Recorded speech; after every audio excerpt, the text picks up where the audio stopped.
Hey there, tech enthusiasts. Welcome to GLO TECH. Today, we're diving deep into Java loops, one of the essential building blocks of programming. We'll break down three key types of loops: the for loop, nested loops, and the for each loop. Let's get started. First up, the for loop. This loop is your go-to when you know exactly how many times you need to iterate. The syntax looks like this. Statement 1 initializes the loop variable and runs just once. Statement 2 is the condition that keeps the loop running. And statement 3 updates the loop variable after each iteration. Here's an example. This prints numbers from 0 to 4. Simple, right? Next, let's talk about nested loops.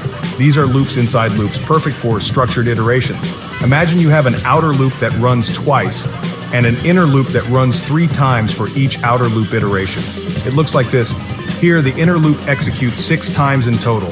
Lastly, the for each loop.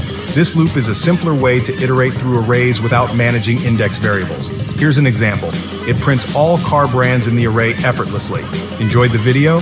Support us by subscribing, liking, commenting, and sharing. Thanks for watching, and stay tuned for more IT and programming tutorials from GLO TECH. See you next time.